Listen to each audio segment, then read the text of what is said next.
We're here at the Sagebreast Cantina in Calabasas, California, talking about one of my favorite subjects, wine.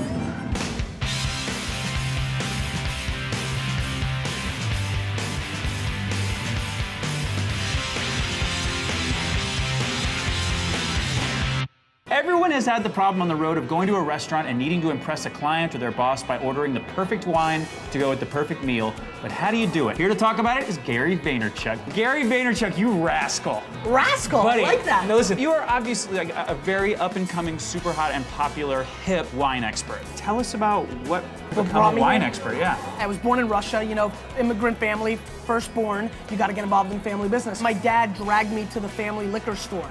And that was the beginning of where I am today. Once I decided this is what I wanted to do, I wanted to be the greatest wine retailer of all time. I was tasting 30, 40 wines a day, going to tastings, traveling the world, building up my family business wine library to one of the largest independent players in the world. And then watching the whole YouTube internet thing going on, I was like, wait a minute, I can do this. And so early '06, I sat down in front of a table and started Wine Library TV. I knew that wine was mispositioned, where people thought it was on a pedestal. People thought that you had to know something. I was really excited about the challenge of maybe changing the culture of wine in America. What are some things that you could say to someone who says, I like wine, but I don't have any idea how to order? Everybody's like, well, how do I know what I like? You don't. Try something you've never tried before every single time for a year or two, and you'll learn. If you notice something on a wine list or in a store that you've never had before, varietal, not producer, not another Pinot Noir, not another Pinot Grigio. If you do that for a year or two, you're gonna find a place where you're gonna really understand what you like and you don't like. And what I don't want people to do is, you know, they find one Vernaccia they like and then they decide they like Vernaccia.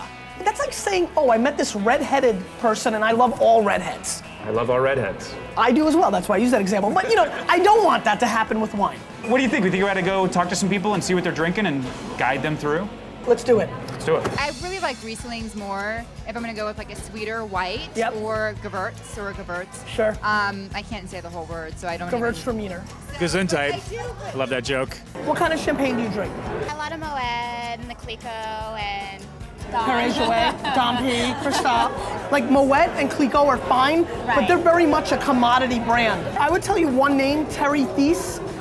If you turn the back of the label, he's the importer. He brings in about 20 to 30 really high-end, high-quality champagnes that are actually less expensive than Moet. But ultimately, there's hundreds of growers' champagnes out there that a lot of people consider a lot better. What do you like? I like sweeter wines. German Spätlese are probably the best sweet wines out there. So we want to lead her to the well, and that's what we're doing here. We're leading people to the well, my man. I like that. In a way, you and I right now are America's greatest heroes. I would say that, definitely. You should not say that.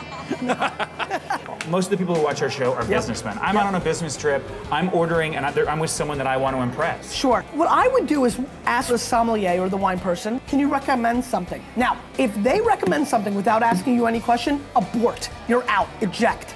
You do not want to listen because that person has no clue what you like.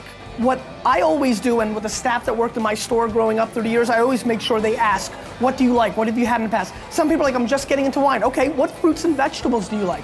If you told me you like asparagus and celery, then I would go and look for a Chinon from the Loire Valley in France because it has heavy components of that. Now, what about the idea of certain wines being appropriate to certain foods? If I, for example, listed off foods, could you list off the perfect glass of wine to go along with those foods? I could, and there's a major reason why. A lot of it is horse crap. If I came out right now and said, world, pay attention.